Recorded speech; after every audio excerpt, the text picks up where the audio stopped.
আসসালামু আলাইকুম প্রিয় দর্শক, স্বাগত জানাচ্ছি চ্যানেল আয়ের পর্দায় সালাম স্টিল স্ট্রেট কাটের আয়োজনের সাথে আছি আমি দীপ্তি চৌধুরী এবং আমার সঙ্গে আজকে স্ট্রেট কাট প্রশ্নের মুখোমুখি হবেন ঢাকা দক্ষিণ সিটি কর্পোরেশনের সম্মানিত মেয়র জনাব ইশরাক হোসেন। স্বাগতম ভাইয়া, আসসালামু আলাইকুম, কেমন আছেন? ওয়ালাইকুম আসসালাম, থ্যাংক ইউ, আপনাকে ধন্যবাদ এবং সেই সাথে চ্যানেল আই এর এই প্রোগ্রামটির সাথে সংযুক্ত যারাই রয়েছেন সবাইকে ধন্যবাদ জানাচ্ছি এবং সকলে যারা প্রোগ্রামটি দেখবেন সবাইকে ধন্যবাদ জানাচ্ছি। প্রথমে অভিনন্দন জানাই, আপনি একটা দীর্ঘ সংগ্রামের পরে আবার মেয়র নির্বাচিত হয়েছেন, কিন্তু এখন আপনি দায়িত্ব নেননি। তবে একই প্রক্রিয়ায় আদালতের রায়ে মেয়র হয়ে চট্টগ্রাম যিনি মেয়র নির্বাচিত হয়েছেন, ঘোষিত হয়েছেন, তিনি দায়িত্ব নিয়েছেন। কেন আপনি এখনো দায়িত্ব নেন? আপনারা জানেন যে ঈদের আগে লাস্ট ওয়ার্কিং ডেতে আমরা রায়টি পেয়েছি।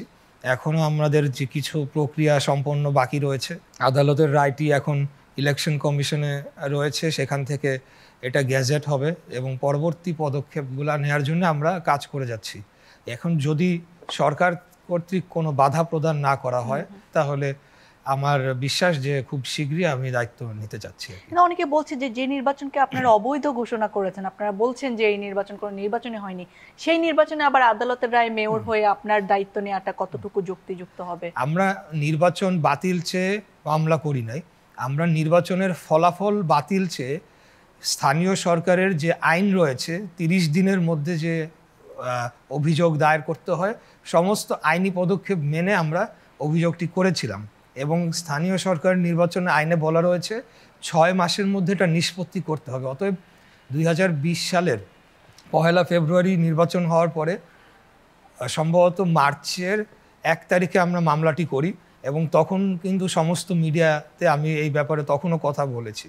তো পরবর্তীতে আপনারা জানেন যে বিগত আমলে তো আইনের কোনো শাসন দেশে ছিল না, অতএব এটা নিয়ে তারা কোনো ধরনের শুনানি করে নাই এবং আমাকে আইনি যে ধাপগুলা সেগুলা তারা অনুসরণ করে নাই। খুনি হাসিনা পালিয়ে যাওয়ার পরে আমরা আইনি প্রক্রিয়া অনুসরণ করে সাক্ষী শুনানি এবং যুক্তিতর্ক সমস্ত যে স্টেপ সেগুলো পার করেই কিন্তু আমি কাঙ্ক্ষিত রায়টি পেয়েছি। অতএব আমরা নির্বাচন অবৈধ বলি নাই।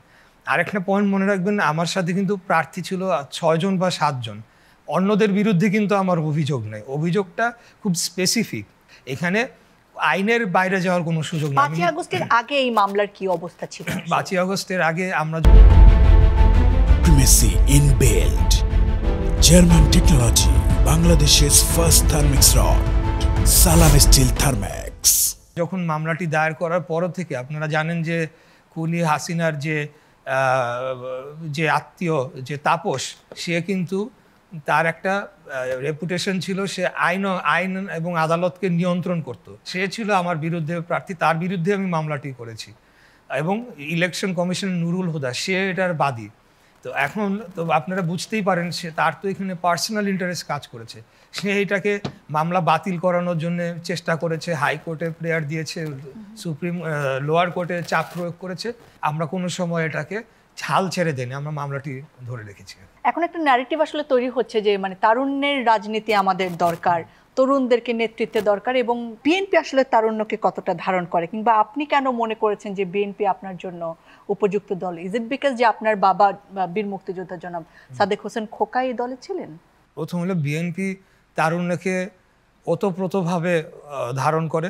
তার একটা উদাহরণ তো আমি নিজে আপনার সামনে বসে রয়েছি। আমি যখন ঢাকা দক্ষিণ সিটি কর্পোরেশন থেকে মেয়র ইলেকশন করলাম, আমার বয়স তখন 33। এরকম অনেক তরুণদেরকে কিন্তু বিএনপি প্রথমে জায়গা দেওয়া শুরু করেছে। হ্যাঁ, এখন আপনি বলতে পারেন যে এনসিপি বা এই নতুন পার্টি, তাদের ভিজিবলি মনে হচ্ছে যে তারা, যেহেতু তাদের আগাগোড়া পুরোটাই নতুন, সেখানে প্রবীণদের কোনো স্থান নাই, যার কারণে সেটা ভিজিবল মনে হচ্ছে।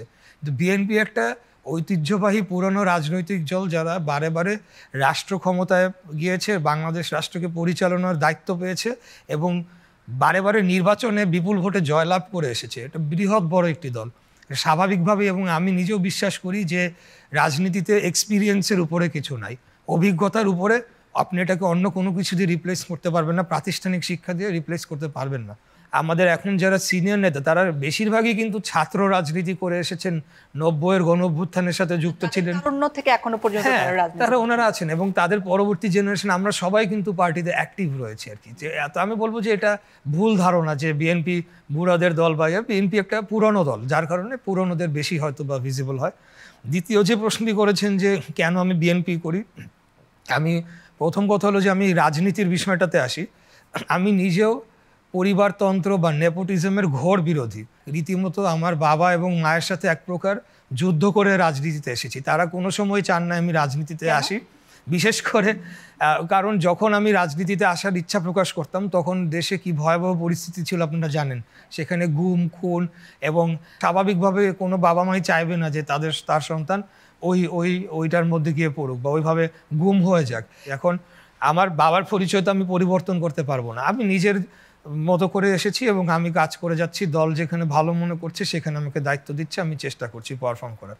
আর কেন বিএনপি, কেন অন্য দল না? কারণ আমি বাংলাদেশি জাতীয়তাবাদ, যেটা শহীদ প্রেসিডেন্ট জিয়াউর রহমান যে রাজনৈতিক আদর্শ আমাদের সামনে রেখে গিয়েছেন, আমাদের জন্য রেখে গিয়েছেন, মাওলানা আব্দুল হামিদ খান ভাসানী, তারই রাজনীতির একটা ধারা পরবর্তীতে কিন্তু শহীদ প্রেসিডেন্ট জিয়াউর রহমান উনি এটাকে প্রাতিষ্ঠানিক রূপ দিয়েছেন এবং ওনার পার্টির যে মার্কা ধানের শীষ, সেই মার্কাটাই কিন্তু পরবর্তী বিএনপিও অ্যাডাপ্ট করেছে। তা আমি মনে করেছি যে বাংলাদেশের স্বাধীনতা, সার্বভৌমত্ব এবং গণতন্ত্র, এই দুইটা জিনিসকে যদি প্রোটেক্ট করতে হয় তাহলে জাতীয়তাবাদী দল অথবা জাতীয়তাবাদী শক্তিকে শক্তিশালী করতে হবে, যার কারণে আমি বিএনপি রাজনীতির সাথে যুক্ত রয়েছি। নিজের রাজনৈতিক ভবিষ্যৎকে কেমন দেখতে চান? মূল জায়গাটা আমি ইতিমধ্যে অর্জন হয়ে গিয়েছে আমার, সেটা হলো পাবলিক অ্যাকসেপ্টেন্স। আমি মনে করি যে অনেক কম বয়সে বা তরুণ বয়সে আমাকে দল সুযোগ দিয়েছে মেয়র নির্বাচন করার। আমি মেয়র নির্বাচন করেছি 2020 সালের 1 ফেব্রুয়ারি সেই নির্বাচনটি ছিল এবং পরবর্তীতে আন্দোলন সংগ্রামে আমার ভূমিকা আমি রেখেছি। তার মধ্যে দিয়ে আমি একটা পাবলিকের যে অ্যাকসেপ্টেন্স আমি যেটা পাই, আমি যখন কোথাও যাই, তরুণরাও আসে বা বয়স্ক মুরব্বীরাও আসে, এসে অনেকে জড়িয়ে ধরে, অনেকে মাথায় হাত বুলিয়ে আদর করে দেয়, মানে দোয়া করে দেয় যে বাবা তুমি এগিয়ে যাও, বিশেষ করে যখন আমরা আন্দোলন সংগ্রামে ছিলাম। তবে এটার কোনো শেষ নেই, আরও জনগণের জন্য কাজ করতে চাই এবং জনগণের অন্তরে একটা যা স্থান করে নিতে চাই, এটাই আমার রাজনৈতিক উদ্দেশ্য।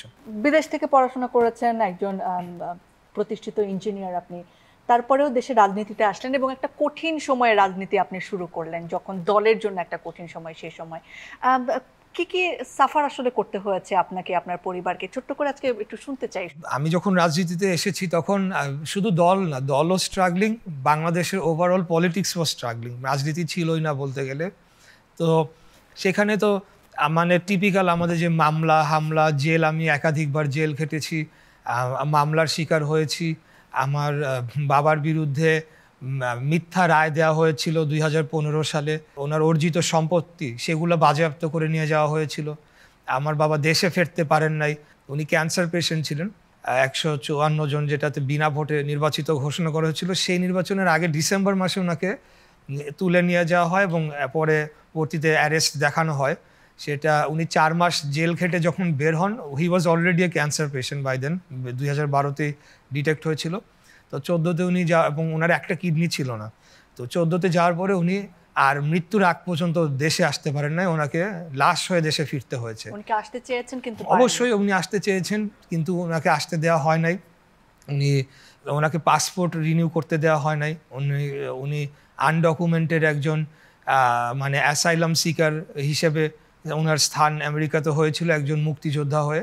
আর এমনি মামলা হয়েছে, আমি একাধিকবার আমি গুলিবিদ্ধ হয়েছি, যেটা হচ্ছে ছোট ছোট বুলেট থাকে, ওগুলো আমার এখনও কয়েকটা থাকতে পারে আমার শরীরে, আমি জানি না। আমাদের অনেকেরই এরকম শত শত বুলেট রয়ে গিয়েছে। আওয়ামী লীগের বিভিন্ন প্রোপাগান্ডার দ্বারা আমাকে ব্যক্তিগতভাবে আক্রমণ করা হয়েছে, আমার পরিবারকে আক্রমণ করা হয়েছে, আমার উপর হামলা করা হয়েছে, আহত হয়েছি। তো এইগুলো টিপিক্যাল যা হয় আর কি। এখন আপনাকে না পেয়ে আপনার ভাইকে ধরে নেওয়া হয়েছে? আমাকে না পেয়ে আমার ভাই যে কোনোভাবে রাজনীতির সাথে কোনোভাবে যুক্ত ছিল না এবং তাকে ধরে নিয়ে যাওয়া হয় এবং সেও মাসখানেকের উপরে কারাবরণ করে। এই যে পরিস্থিতি বলছিলেন দম বন্ধ করা, সেটা থেকে এখন কতটা মুক্ত হয়েছেন? এখনকার পরিস্থিতি কেমন? না, ডেফিনেটলি ফ্যাসিবাদ মুক্ত বাংলাদেশে তো ডেফিনেটলি আকাশ পাতাল একটা তফাৎ অবশ্যই রয়েছে, এটা অস্বীকার করার কোনো উপায় নেই। এখন মানুষ কথা বলতে পারছে, তার দাবি দাওয়া নিয়ে সামনে আসতে পারছে এবং আমরা আশা রাখি যে আমরা গণতন্ত্রের পথে আমাদের যাত্রা শুরু হয়েছে এবং সেই যাত্রাটা সম্পন্ন না হওয়া পর্যন্ত আমি মনে করব যে একটা ঝুঁকি থেকেই যায়। কারণ পতিত স্বৈরাচার হাসিনা যে অপশক্তি তারা দেশে বিদেশে সক্রিয় রয়েছে যেভাবে, সেরকম দেশের বিরুদ্ধেও দেশের ভিতরেও অন্যান্য যে মানে বাংলাদেশকে গণতন্ত্রের পথ থেকে ডাইভার্ট করে অন্য কোনো পন্থায় রাষ্ট্র কাঠামো বা রাষ্ট্র শাসনকে নিয়ে যাওয়া যায় কিনা সেরকম একটা অপতৎপরতা বা চেষ্টা রয়েছে বলে আমরা জানি। Primacy in build. German technology. Bangladesh's first thermix rod. Salam Steel Thermex. আমার বিশ্বাস যে আপনি নির্বাচনের কথাই বলছেন, কারণ এই নির্বাচন নিয়ে আপনার দলও বেশ সরব রয়েছেন। আবার তরুণদের একটা অংশ তারা বলছেন যে নানা ধরনের ট্রলিং চলছে আপনাদের নেতাকর্মীদের নিয়ে, কেন আপনারা বারবার নির্বাচনের কথা বলছেন। অনেকে আবার বলছেন গণভোটের মাধ্যমে ইউনূস সরকারকে 5 বছর রাখতে হবে, অনেকে আবার বলছেন সংসদ নির্বাচনের সাথে সাথে আবার গণপরিষদ নির্বাচন করতে হবে। এনসিপির যিনি প্রধান রয়েছেন জনাব নাহিদ ইসলাম, তিনি বলছিলেন যে প্রশাসন এখন বিএনপি দ্বারা নিয়ন্ত্রিত, এখন নির্বাচন কখনোই হতে পারবে না। সো নির্বাচন নিয়ে আসলে কি বলবেন, যে কেন একটা দ্রুত নির্বাচন দরকার এখন? আচ্ছা, প্রথম কথা হলো যে আমাদের নির্বাচনের দাবিটা কিন্তু নতুন না। আমরা সেই 2011 সালে যখন তত্ত্বাবধায়ক সরকার ব্যবস্থা বাতিল করা হয় তখন থেকেই আমরা একটা নির্দলীয় নিরপেক্ষ তত্ত্বাবধায়ক সরকারের অধীনে আমরা একটা নির্বাচনের দাবি জানিয়ে আসছি। এই 17-16-15 বছর ধরে আমরা একই আমাদের বয়ান, আমাদের একই কারণে আমাদের লড়াই অব্যাহত রয়েছে, এটার কোনো পরিবর্তন আসে নাই। অতএব এমন না যে হঠাৎ করে আমরা নির্বাচনের দাবিটা করছি।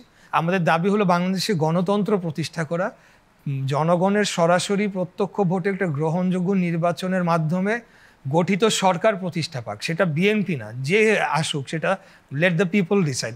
বলা হচ্ছে যে নির্বাচনের কি দরকার, এরকম একটা কথা কিন্তু কোন কোন জায়গা থেকে প্রচার করা হচ্ছে। এটা কিন্তু সংস্কার না হয়ে নির্বাচন হলে আমরা কোন সংস্কারের ব্যাপারে তো যদি দেখতে হয়, আপনি হিস্টোরিক্যালি দেখবেন যে বাংলাদেশের মেজর যে সংস্কারগুলো এসেছে সেগুলো ট্রেডিশন আপনি স্টাডি করলে দেখা যায় যে বিএনপির হাত দিয়ে এসেছে। মানে আপনি একদলীয় বাকশালকে বিলুপ্ত করে বাংলাদেশে গণতন্ত্র পুনর্প্রবর্তন করা, এটা কি সংস্কার না? এর চেয়ে বড় সংস্কার কি 71 পরবর্তী সময় বাংলাদেশে আর হয়েছে? ডেফিনেটলি হয় না। তো সেটা কে করেছেন? এরপরে আপনার তত্ত্বাবধায়ক সরকার ব্যবস্থা 96 সালে এটা কোন দল এটার ব্যবস্থাটা প্রবর্তন করেছে? 2022 সালে সে প্রথমে 29 দফা, পরবর্তীতে 31 দফা, অর্থাৎ হাসিনা পালিয়ে যাওয়ারও 2 বছর আগে বিএনপি কিন্তু 31 দফার সংস্কার প্রস্তাব করেছে। তো এখন দুটাকে তো মুখোমুখি দাঁড় করানো মানে এটা একটা অপচেষ্টা যে নির্বাচনকে কোনোভাবে পেছানো যায় কিনা সেটার একটা। আবার দেখা গেল যে বিচার আগে না নির্বাচন আগে, এটা তো রেলেভেন্ট না। হ্যাঁ, রেলেভেন্ট যেটা সংস্কার, আমরা চাই যে নির্বাচনটা সুস্থ, সঠিক এবং জনগণের আশা আকাঙ্ক্ষার প্রতিফলন হচ্ছে কিনা সেরকম একটা নির্বাচন অনুষ্ঠান করার জন্য যা যা প্রয়োজনীয় সংস্কার সেগুলো আগে করা হোক। আপনি এখানে পুলিশ প্রশাসনের সংস্কারের প্রয়োজন রয়েছে। ইতিমধ্যে আমাদের যেমন 31 দফার একটা দফা ছিল যে তত্ত্বাবধায়ক সরকার ব্যবস্থা পুনর্প্রবর্তন করা হবে, সেটা ইতিমধ্যে কিন্তু কোর্টের একটা রায়ের মাধ্যমে পঞ্চদশ সংশোধনীর আংশিক বাতিলের মাধ্যমে এটা পুনর্প্রবর্তিত হয়েছে। এখন সেটাকে স্থায়ী রূপ দেওয়া যেতে পারে। আর নির্বাচন কমিশনকে যদি ঢেলে সাজানোর কোনো বিষয় থাকে এবং আমাদের ফলাফল ঘোষণা কিভাবে হবে, এখানে ব্যালটে হবে না ইভিএমে হবে, এবং পরবর্তী নির্বাচনগুলো যাতে আবারও কোনো পরবর্তী সরকার এসে যাতে হাসিনার মতো সেটাকে কুক্ষিগত না করতে পারে, সেই ধরনের রিলেটেড যে সংস্কারগুলো সেগুলা আমি মনে করি যে ওটাই দরকার। কারণ আপনি যদি পরবর্তী নেক্সট সরকার যারাই আসুক তারা যদি অপকর্ম করে যাই করে, তাহলে তো তারপরের ইলেকশনে জনগণই তাদেরকে আউট করে দেবে। আর জনগণ যদি মেজরিটি সংখ্যক চায় তাহলে তো এটা আপনি বাধা দেওয়ার বা আমি বাধা দেওয়ার কে, তাই না? বর্তমান সরকার তো রয়েছে হলো গিয়ে, এটা বলা যায় যে ছাত্রদের সরকার বলা হচ্ছিল কোট আনকোট, বা এনসিপির সরকারও কেউ কেউ বললেও এটা ভুল হবে না, কারণ তাদের প্রতিনিধি এখনও কয়েকজন সরকারে রয়েছে। তাহলে তাদের সরকার, তাদের প্রতিনিধি রয়েছে সরকারে, প্রশাসন আমাদের কথা শুনে, এটা কি কেউ বিশ্বাস করবে? এটা কেউ বিশ্বাস করার কোনো সুযোগ নাই।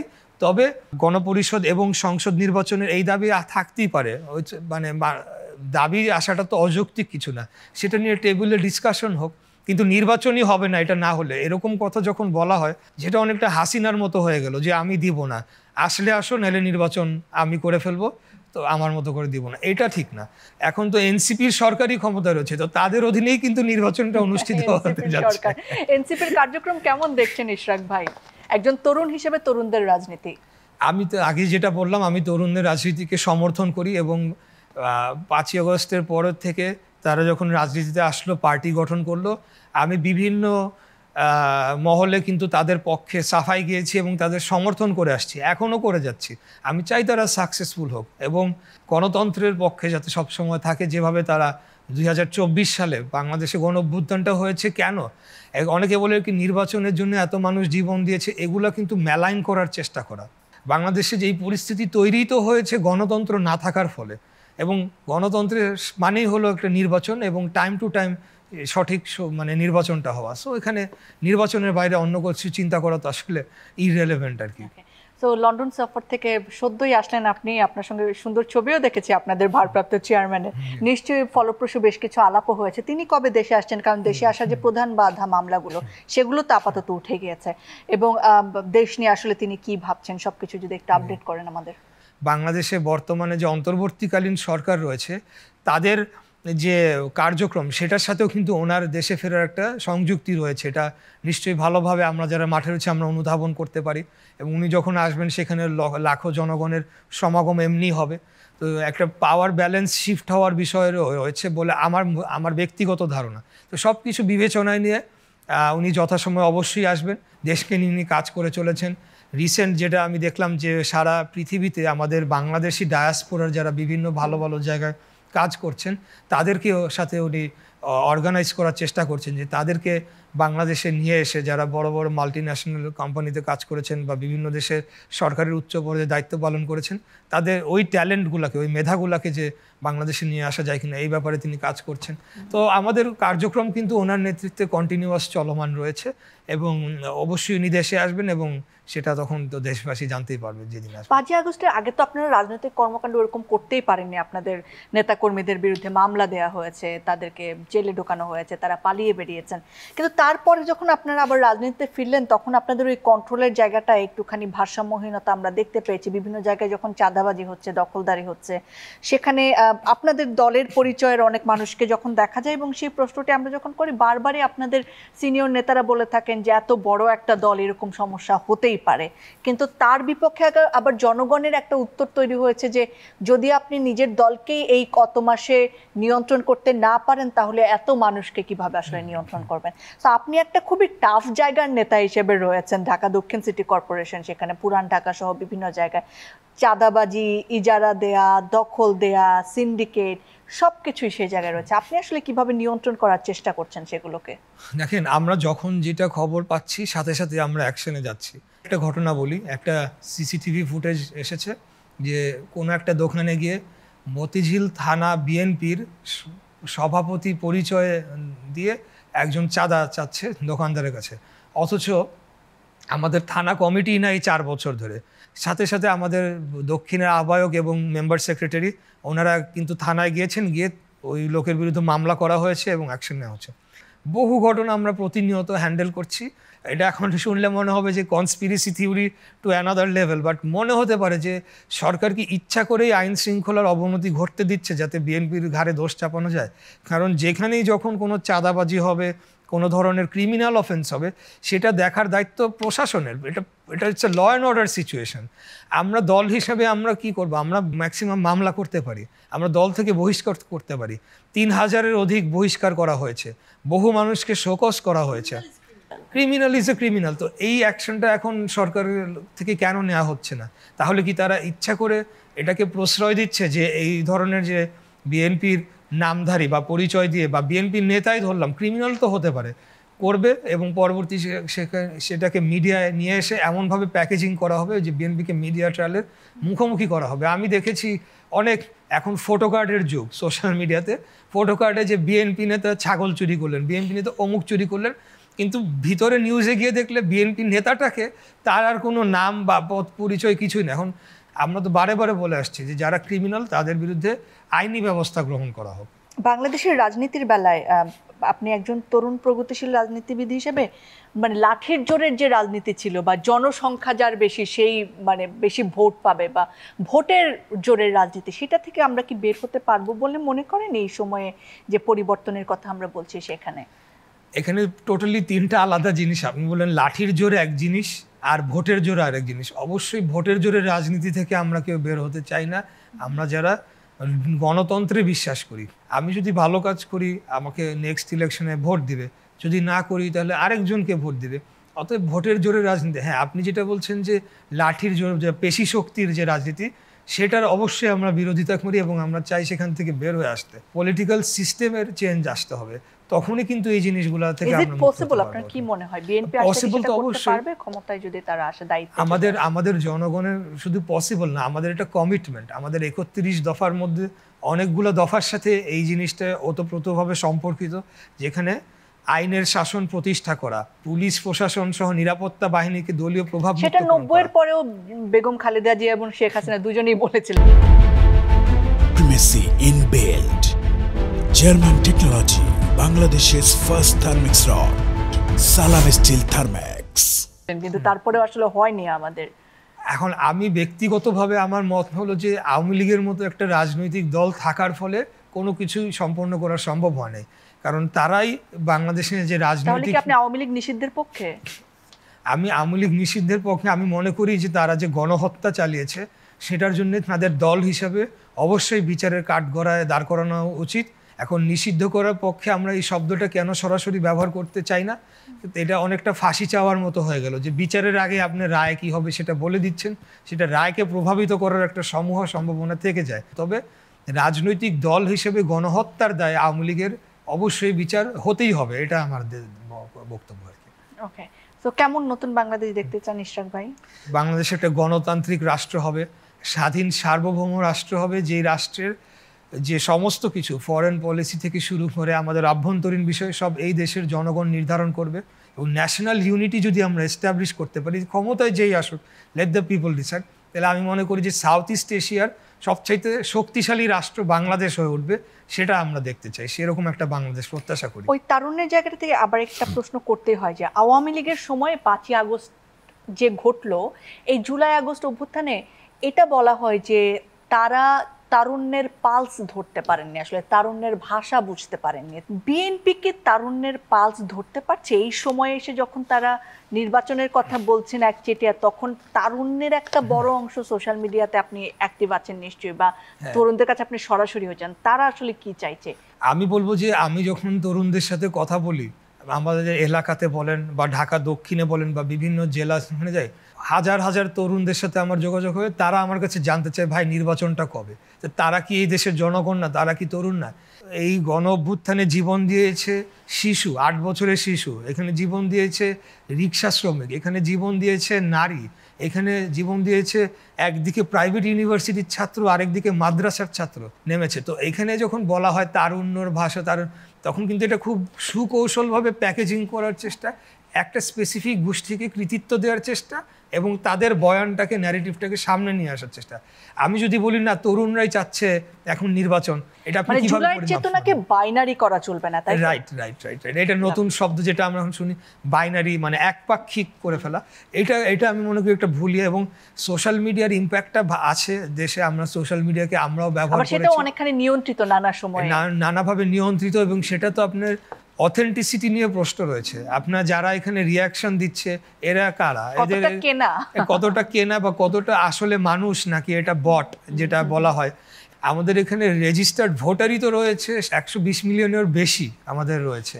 তো সেইখানে সেই তুলনায় সোশ্যাল মিডিয়া দিয়ে যদি কম্পেয়ার করো, তাদের রিচ বা আমি যদি পুরোটা অথেন্টিকও ধরি, তারপরেও এই যে 12.5 কোটির মধ্যে 1 কোটিও তো আপনার এখানে রিয়াকশন আসে না। তো এটা বলে তো লাভ নাই আমাদের জনগণের কাছে। ইশরাক ভাই, একেবারে শেষ পর্যায়ে আপনার সম্পর্কে আপনার শোনা সবচেয়ে হাস্যকর রিউমার কি? আপনার এক গাড়ির ভিডিও দেখা গেল কয়েকদিন আগে, ভীষণ দামি এক গাড়ি। না ভীষণ, এই যে বলি, গাড়িটা ভিডিওটা হলো 5 বছর আগের একটা ভিডিও, 2021 সালে।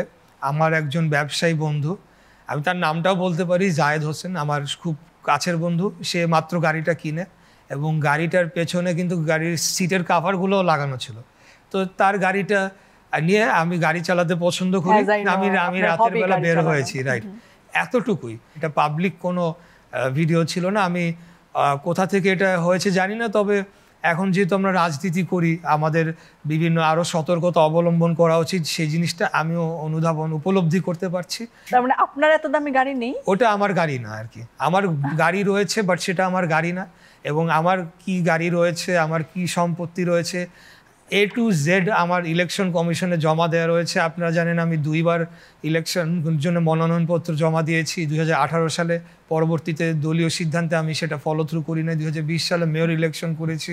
আমার ট্যাক্স ফাইল রয়েছে, NBR আমার ফাইল রয়েছে, আমি তো মনিটরিংয়ের মধ্যেই রয়েছি। সো এখানে আমার হাইড করার কিছু নেই, আমার যা রয়েছে সেটা কাগজ কলমে রয়েছে, এর বাইরে যাওয়ার আসলে কোনো সুযোগ নেই। লাভলি। ইশরাক ভাই, এটা একটা নতুন জায়গা ছিল, আপনি বলছিলেন যে আমার আরো সচেতন থাকা দরকার। বাংলাদেশের রাজনীতিবিদদের মুখে এই ধরনের কথা আমরা খুব কম শুনি, তবে এই ধরনের কথা আমাদের আশা জাগায়। আপনার জন্য অনেক অনেক শুভকামনা। ধন্যবাদ আপনাকে। ধন্যবাদ প্রিয় দর্শক, আপনারা যারা সঙ্গে ছিলেন স্ট্রেট কাট প্রশ্ন উত্তরে আবার দেখা হবে আপনাদের সঙ্গে। সকলে ভালো থাকুন, সুস্থ থাকুন, ভালো রাখুন বাংলাদেশকে।